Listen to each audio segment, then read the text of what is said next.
We are going to begin today with a conversation about America BC.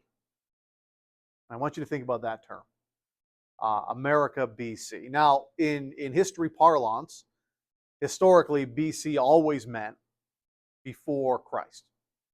And then we decided that was exclusionary, that was something that, was an old style of doing things.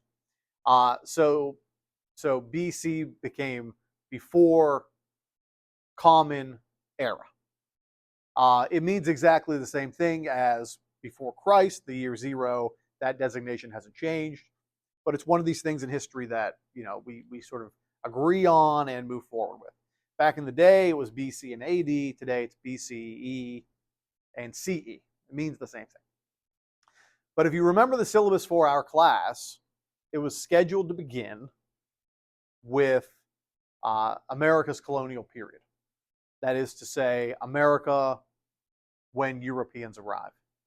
But one of the ways this course differs than a lot of other courses is that, with an understanding of the vibrant and rich and really, really critical world that existed before European arrival, you get a much better, clear understanding of both who we are as Americans today and really the development of the country. So we're going to talk about America BC today. America BC, in our case, before Columbus. So let's get into that. How Americans, humans, arrive in the New World is sort of up for some speculation. We'll talk about some of the theories, some of the ideas we have, but the reality is we don't have, definitive proof for what we'll talk about. We do know that people are here as early as 20,000 years ago, wherever they come from and however they get here. And I want you to have an understanding of these first peoples here in the New World, who they are and how they live, to have a better sense, again, of just how far we've come. Or maybe you could even argue how little we've come. So when we look at the lifestyle of the people who lived here in the New World 20,000 years ago, 15,000 years ago, 10,000 years ago, really in some cases, up until 8,000 years ago, we're going to see that these people are what we call hunters and gatherers. Now, you probably have all heard of this before, hunters and gatherers. But I want you to really kind of consider how something as simple as how you survive, how you sustain yourself, really makes you who you are and structures your society. Let me throw this out there. We are today in our world, traditionally for the last 5,000 years, what's called a patrilineal society. And it's this kind of pretty antiquated idea that, the man is the head of the household, the king is the leader, right? A rightful heir must be a male. It's a pretty flawed system, but it's what's kind of governed our world really since farming began in the Middle East, some 5,000 years ago, 6,000 years ago. It's that idea that power and value passes from the man's side of the family. But what you have to understand about a hunting-gathering society is that it completely turns that entire system on its head. So you have to understand where the patrilineal society comes from. All right, in the patrilineal society, the man is the head of the household. What's his primary argument for that? Well, he makes the money, right? He brings home the bacon, and whatever. That's fine. But I want you to consider a hunting-gathering society, because it might not seem like it, but it's a fundamentally different way of living. In a hunting-gathering society, there are gender roles, gender jobs, right? Men have a job in a hunting-gathering society. Women have a job in a hunting-gathering society. You probably figure this out, right? If you're a man in a hunting-gathering society, what is your job? You're not an architect. You're not a writer. Okay, you're not a dentist. What's your job? You're a man in a hunting-gathering society. You're a hunter, right? That's what you do. Man, hunt, right? If you're a woman, what's your job? It's gathering. Gathering. It's what you do. You go out and look for food. So here's the deal. That's how it works. All right, this is what we describe as a Paleolithic way of living. And that word's on the screen. Paleolithic. I don't want you to be afraid of that word. Not English, it's an old Greek word. Paleo means old, lith means stone. So what we're getting into here is the old stone age, Paleolithic age. And what typifies Paleolithic life is, in a very real sense, how you live. You don't farm, okay? As humans, we don't take control of nature, but we participate in it. Just like every bear, every deer, every bird, every fish, we go out every morning and we look for our food. But let's get back to how we find our food and how we sustain ourselves. Okay? Men go and hunt, women go and gather. Does anybody in here hunt? Any hunters? Okay? I am a hunter as well. Do you hunt with a bow, rifle? Bow. Okay, so both. Yeah, you're a bow hunter. If you're not one of these, right? One or 2 days a year guys. So if you hunt with a bow, you probably might have maybe like a compound bow, right? Pull that thing back, 60 pounds, 70 pounds of draw weight. It has all these gears and little cogs and wheels that help you pull the bow back farther and release it. All right, and that bow shoots out, extraordinarily fast and kills your prey very quickly. If you have a high-powered rifle, again, you can be 500 yards away, and just with the pull of your finger, you can all be feeding your family. That's great. Here's the thing about hunting, though. Whenever you go on hunting, do you get a deer every time? No way. And especially if you're a bow hunter, right? You might have to hunt for days, if not weeks. Okay, hunting's extremely hard. It's incredibly difficult. And we're doing it today with high-powered rifles and technologically advanced bows and things like that. Okay, our Paleolithic ancestors, what were they hunting with? They were hunting with sticks and sharp rocks. Okay, they were hunting with tools that really require you to be 10 or 15 yards away from your prey. You couldn't sit 300 yards away like hunters do today. And again, they still don't find success. So hunting, what I'm trying to say, is incredibly difficult. It requires an encyclopedic knowledge of dozens of animal species. You got to know where they eat, what they eat, when they eat. You got to know when they breed, right? You have to know what time of year they move and when they're going to be looking to migrate. You have to know this about all kinds of animals. Because again, in the Paleolithic world, if you don't hunt, you have no meat. So I want you to consider that. Because when men wake up in the Paleolithic world and they go out to hunt, here's what I'm asking you. Are they guaranteed to bring back food? Absolutely not. They might hunt 10, 11, 12, 14 days in a row and never kill anything. Because hunting is enormously difficult. When you do kill an animal, when you do harvest game, you eat that meat, you feel better, healthier, stronger, great. But it's incredibly hard to be a successful hunter in the Paleolithic world. Let's flip that. Men's job is hunting. What are women's job? Gathering. Okay? When a woman goes out every morning, she's going to look for mushrooms, nuts, fruit, berries, any sort of herbaceous greens that grow. Okay? And she's going to have to bring them back to the village. Is she going to find something every day? Think about it. Compared to hunting. Yeah, she probably is. Okay, so what I'm saying here is in a hunting-gathering society, a Paleolithic society, if you don't have women gathering food, you don't eat. Okay? Women bring back food every day. They're what we call the primary breadwinners. Again, if you don't have their efforts, you don't eat. Men bring back food once every 10 days or maybe 2 weeks or more. Right? Without them, you're probably okay. If they do kill something, great, but you can't count on that. So think about what we went back to our own society, the patrilineal society. Why is the man at the head of the household? Because he's the primary breadwinner. In a hunting-gathering society, Who's the primary breadwinner? Who brings home sustenance and food every day? It's the woman.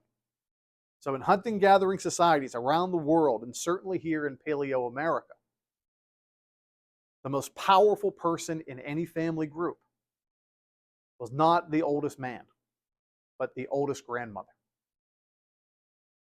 Hunting gathering societies are matrilineal societies. Women rule these societies. And that is fundamentally different than the world that sort of our current world branches off of for the last 6,000 years. This is a female-dominated society. But we can take that a step further. And again, if you skip over this part of the class, you miss all of this. We can take it a step further, and we can talk about how that kind of further winnows down or structures the way we think and act today. I always like to tell this story. If it doesn't relate to you now, maybe at some point it will. But, whenever you're in a relationship, right, I'm married, my wife has certain skill sets she's really good at that I'm not. And I have skill sets that I'm good at and she's not. Okay?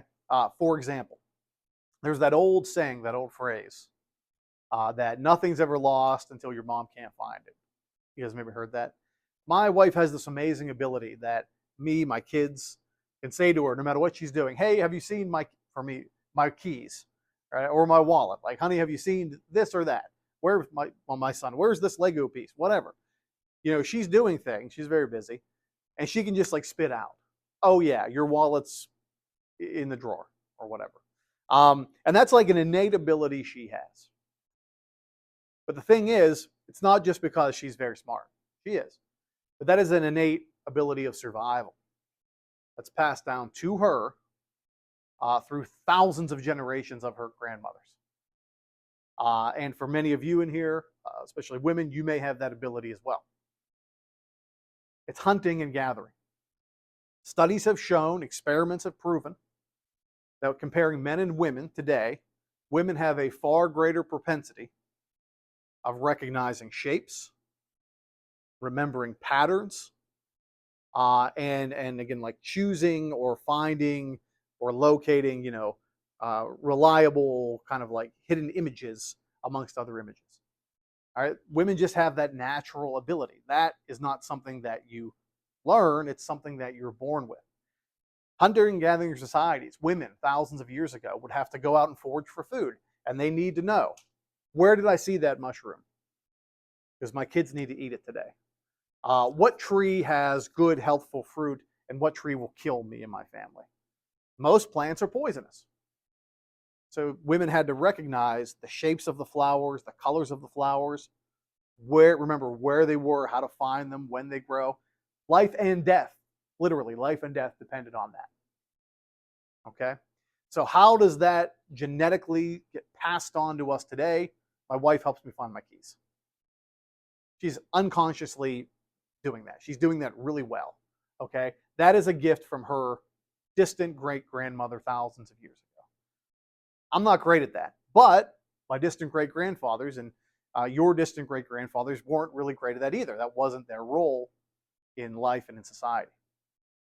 So here's something I do. Anytime we travel, road trips, car trips with the family, whatever, we stop at these rest stops on the side of the road, okay? And there's always these huge maps. And it's like, you are here. And my wife gets so frustrated with me because I'll be like staring at this map, like just like analyzing this map. Why can't I look away from this thing? Okay, it's like, where am I? Oh, there's a little blue check. There I am. All right. And I'm studying the roads and I'm looking at it and I'm just sort of drawn to it. That is, again, a gift from my distant great-grandfathers, your distant great-grandfathers. Men had to know, because remember, you're hunting and gathering, right? You're always on the move. You can live in a place as long as there's food and water. When the seasons change, if it gets too cold, you got to move on. If you stay in one place in a hunting-gathering society, you're dead. It was men's job to navigate. They had to know, how do we get to a place with abundance, a place that's safer, right? They had to know which mountain passes to take, where rivers led.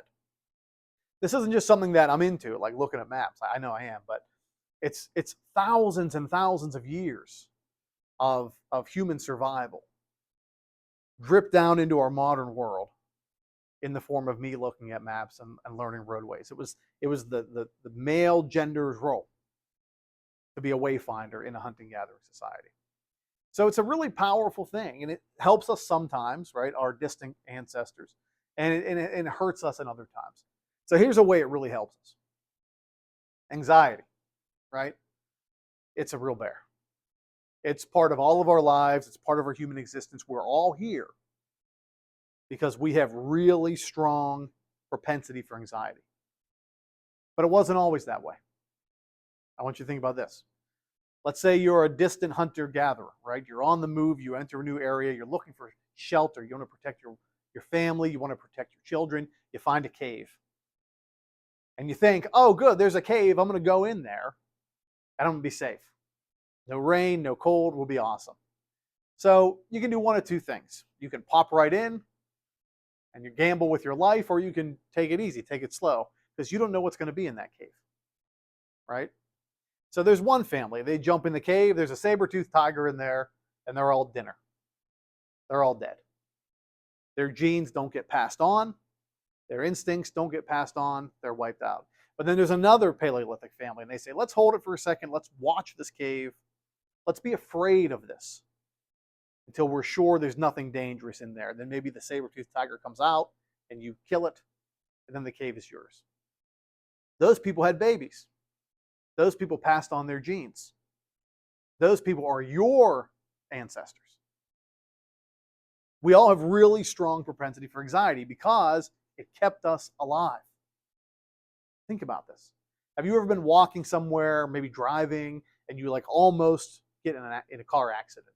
Heaven forbid you ever get in a bad accident, but you almost get in a car accident. You get that rush, that flushing feeling, right? Your heart beats, you become laser focused, you jump. That is them, right? That's called your fight or flight response. And your brain, which is still, even though we don't like to think of it this way, is still a Paleolithic brain. Okay, your brain is saying, hey, there's something very dangerous here. Maybe it's a cat. Maybe it's a bear. Maybe it's a giant snake. You better get ready to fight or run, because standing still is not going to happen. You almost can't even control yourself, right? You get that fast instinctual rush. Anxiety kept us alive for 200,000 years. Problem is today, most of us don't run into a giant serpent or a giant bear or a giant, saber-toothed predator or something. So we get anxiety about what? Like tests or like a big job interview. Okay, our brain is still a pretty ancient brain, and it doesn't really jive with the modern world. So remember, anxiety can be really tough. It can make your life difficult, but just tell yourself, this is a gift from my ancestors. They fought off all those dangers, all those terrible scenarios, just so you and I could be here today. Anxiety can be crippling because we wait for the tiger that never comes. So you have to kind of learn to live with that. And a good way to kind of take the teeth out of it is just to realize it's trying to help you like it helped your ancestors for generations. All right, so any questions on any of that? This is a slow-going chapter. We get off topic a lot. Let's stay on Paleolithic life, how they organize themselves, how they function. In the patrilineal society, again, think about kings having sons, passing on kingship, never to a daughter, but to a son, that sort of very dated idea. There was always sort of a sense as the man is the head of the household, he owns his family. Take the man's last name, everything passes on genetically that way. Again, that doesn't exist in a hunting-gathering society. In a hunting-gathering society, remember, women rule. We know that by studying these clan structures around the world, but especially here in America, we know generally how people lived. We know that typically groups of people would not be more than 100 individuals and not be less than 30. All right? And if you want to know why these groups kind of range there, I want you to draw on your own experience. Think about your graduating high school class. All right? What happens once you get to 100 people? Well, once you get to 100 people, you start to have strangers in your life. Like if you don't have 100 people in your graduating class, you kind of know everything about everybody, right? You know who they dated, you know who they like, you know if they're good at sports or if they're good at drawing or if they're in a band, you know 100 individuals pretty well.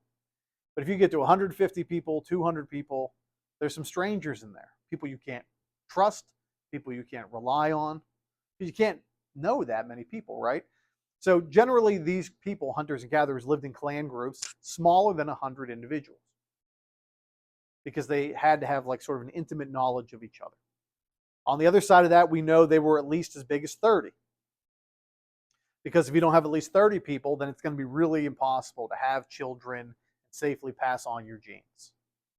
Right? There's not enough genetic variance in groups of 30, but in groups of 100, there's always somebody to date or somebody to marry or whatever.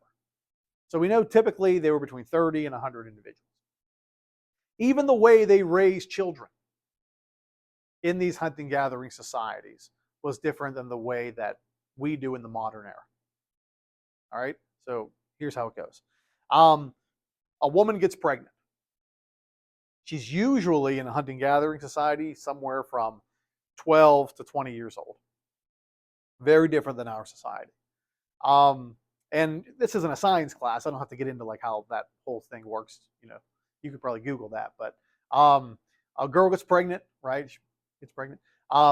And one of the first things that she'll have to do after her pregnancy begins, and this will usually be guided by an older woman in the clan.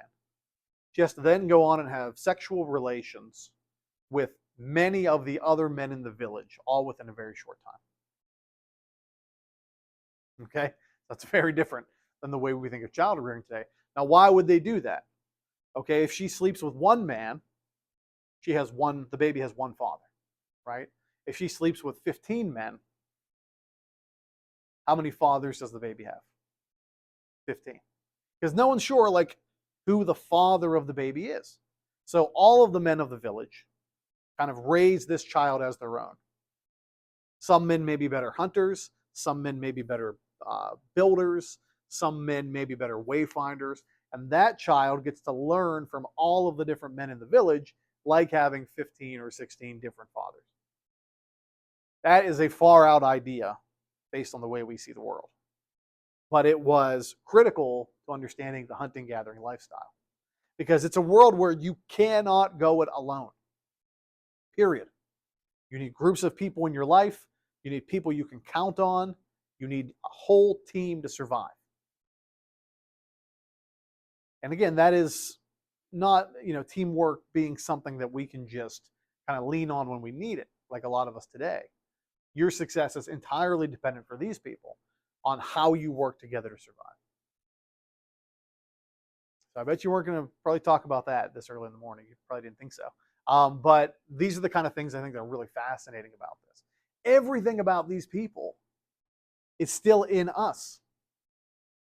They still run the show. Our brains are still their brains. Our brains are physiologically, biologically, no more developed than theirs. It just isn't. Some issues these people never really had. They never really had back problems. Whenever you get to be 50, 60 years old, everything's going to start to fall apart. The wheels come off. Your back hurts, your hips hurt, your knees hurt. Tough life being old, even today. These people rarely live to be that long. And their bodies never really fell apart the way that ours do. Because what's our day like? You've already started this. You wake up early, you come to class, you go to work, you stand on your feet all day. Maybe you're on your hands and knees scrubbing something, or if you're a farmer, you're digging, right? You're really putting a lot of strain on your body. These people didn't do that. Their days were all the same. They got up at sunrise. The men went out to hunt. The women went out to gather. They came back about 10 a.m. and they were done. The rest of the day was a party. Seriously, they were done. You're not going to really hunt successfully after 10 a.m. After 10 a.m., a lot of the herbs and the fruits kind of lose their juice, right? Liquid moves through plants differently, swells up the fruit, shrinks the fruit. These people, their workday was sunrise to 10 a.m. every day, and they were finished. And the rest of the day, they sat around and they told stories, and they sang songs, and they played games. And their brains were supercharged because they didn't have iPhones, they didn't have computers, they didn't have Xboxes to entertain them. They didn't have TV. All they had was what they could create in their own minds. So one big difference between us and them is that these were enormously creative people. So much so that a lot of our creativity, our propensity for it, comes from them. Right? It's one thing to kind of tune out, turn on the TV. These people could never do that. So they came up with these amazing stories and fables and myths, songs and music. Really was an incredible thing. Did they have pets? A lot of them had pets. We're only on one slide here. Right? It goes faster. A lot of them had pets. They had dogs. All right? Dogs and humans have been living amongst each other side by side for at least 10,000 years, maybe more, depending where you are, and that's in America. Depending where you are in the rest of the world, maybe 50,000 years. For some reason, dogs and Homo sapiens go together well. We always have. They are loyal. They stay with us. They move with us. They are effective tools of hunting. We have all these dog breeds today that are very expensive, right? Some dogs have great noses for smelling and tracking. Some dogs are very fast. Some dogs have a natural instinct to herd animals. That was all learned from us working with them. I had a dog growing up. She didn't do anything. Just laid around all day. She was like a bum, you know. But her ancestors would have been great water dogs. They tell me, she wasn't. But that's the idea. Dogs have this. There's even some indication. Think about this. I want you to think about a dog's eyes, okay? And think about human eyes. The way your eye it looks, right? You have an iris in the middle. You have whites on both sides of your eyes. Some dogs have that. Like if you ever look at a deer's eye or a crocodile's eye, it's all brown and gold. But we actually have a discernible white around our eyes, and so do dogs. And there is like really pretty strong evidence that that was an evolutionarily passed on trait. So one of the ways that humans and dogs would hunt together, because they had to be quiet, right? You had to sneak up on an animal. Hunters would signal to dogs. We're going to go this way. We're going to go that way. Now, if you're moving your hands all around, whatever you're hunting is going to see you. So humans would move their eyes side to side. And the dog could track the whites of your eyes side to side. And if you look this way, the dog's going to go that way. And if you look that way, the dog will go this way. Dogs will actually develop a whiteness around their eyes. Some species, hunting dogs, to correspond with their master. It's crazy. It's all about survival for both of them, though. So this is a big tangent in a U.S. history class. Can you imagine if we began when Europeans arrived? You miss all this amazing stuff. But this is just a general conversation about the history of humanity. But certainly in early America, as far back as 20,000 years ago, it's the same. Are there any questions? Any questions? All right, let's continue. I mentioned to you that human beings had to play the same game of survival that all animals played. And that was you go to where your food is. I want you to think about a deer. I want you to think about a crow. I want you to think about a black bear. All right? One of the things these animals do not do is build a house. And they don't do that because there's going to come a time where the seasons change and you got to leave. Geese fly south for the winter. They don't fly south because they like the sunny weather. They fly south because there's food down there and not up here. Humans do the same thing during this time. If you're a hunter and gatherer, you're not building a house. You're not building a town, for Pete's sake. And there's no reason to. It's a lot of energy, and you're going to have to abandon it eventually. So human beings migrate at this time. And migration is the leading theory as to how they get here. How do they migrate? We don't have any definitive proof, but the leading theory is what we call the Bering Strait hypothesis. So I'll show you this on a map. At one point, over a period of about the last 50,000 years, Siberia, that is far eastern Asia, and Alaska, the northwestern tip of North America, were fused together with ice. What you have to understand about everything I just told you about hunting, gathering lifestyles was that really for most of human existence, we were living during what's called the Pleistocene era. On the street, the Ice Age. It was brutally cold. Outside today, it's 14 degrees, it's windy, it's an average day, 365 days a year for most of these people. So what I'm saying is, about 10,000 years ago, the earth got hotter, ice caps melted, sea levels rose, the land bridge that connected Siberia and Alaska was covered under what is today the Bering Sea. So we can't really do archaeological work on the Bering Sea floor to find examples of human crossing. But these people were probably, doing what all animals do, chasing their food. They probably began in Asia, and they chased the mastodon and the mammoth, these huge huntable animals that could feed their entire clan, and they crossed over into North America, and then populated everything to the tip of Tierra del Fuego, the bottom tip of South America. We know 20,000 years ago they were here. Now, with that said, looking at this map, if they first crossed over into Alaska, where should the oldest campsites be? They should be in Alaska, right? They're not. The oldest habitable campsite we ever found was in South America. So this is very likely how they came, but this field is going to keep you guessing. The oldest site we found was in South America. The next oldest site we found, incidentally, before that, not the South American site's 20,000 years old. Before that, the mark was 14,000 years old. That was here in western Pennsylvania at a place called the Meadowcroft Rock Shelter. For a long time, Meadowcroft was advertised. It's just down in Avella, Pennsylvania. It's about 45 minutes away. It's a museum. You can go there and visit it. That was always declared as the oldest site of human habitation in North America. We found one 6,000 years older in the southern hemisphere, South America. So even though Alaska is very clearly how they came over, probably nowhere near the oldest human habitation site. So Paleo North America, America BC, before Columbus, is a pretty interesting world. And if you don't talk about it, if you skip over it, it stays lost. And it's something that certainly I'm not willing to do, and really for this week, we're going to continue to talk about. Questions? So what did our great-grandmothers and grandfathers discover here when they came to the New World? It was a place like they'd never seen before.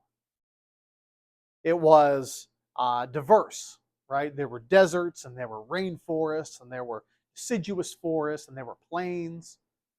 But the biggest thing of all, the reason they loved it here, was because of creatures like the ones here on the screen. Giant Pleistocene mammals.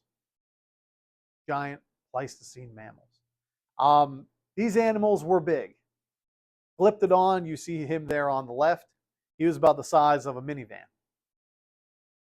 All right, if you can kill him, you not only get lots of meat, but you get bones to make tools. You get potentially armor out of his shell. Here we have a giant ground sloth, 20 feet tall as a telephone pole.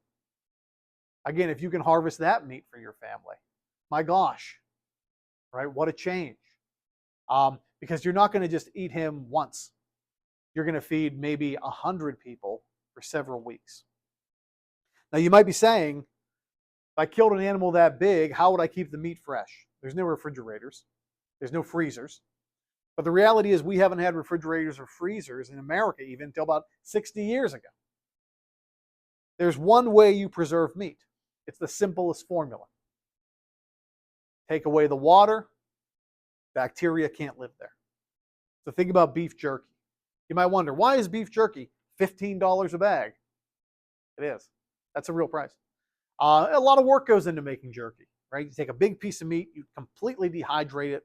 They would have smoked it over a fire for a very long time.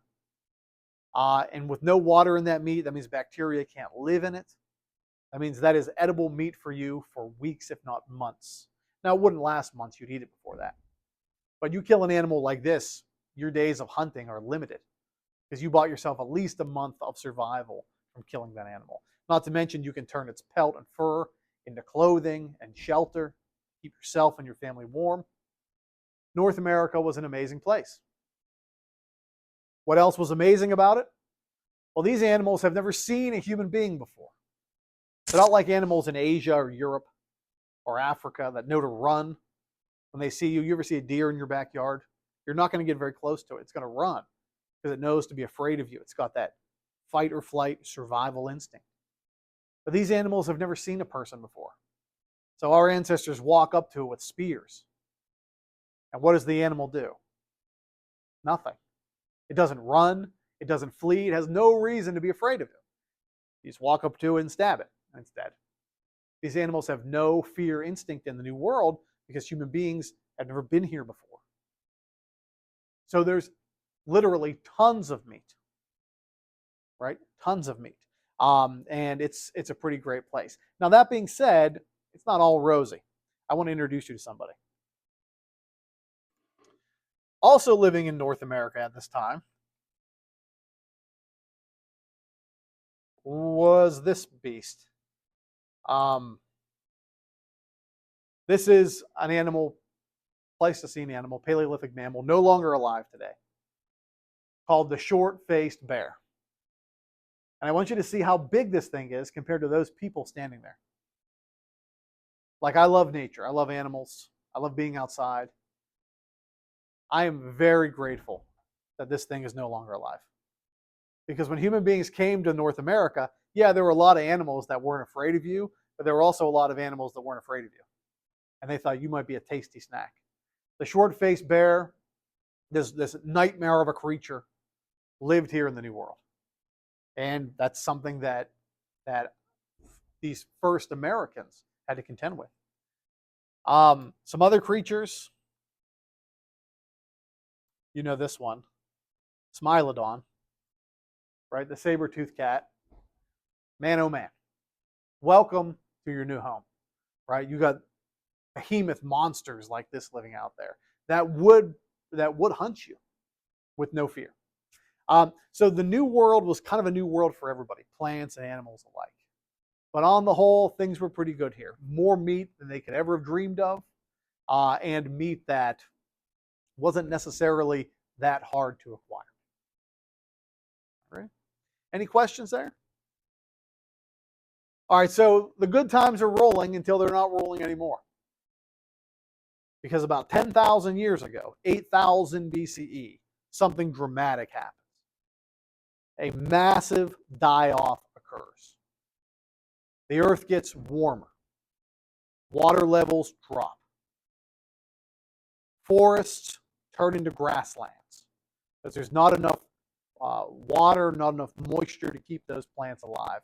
Because the large plants die, the large plant eaters die.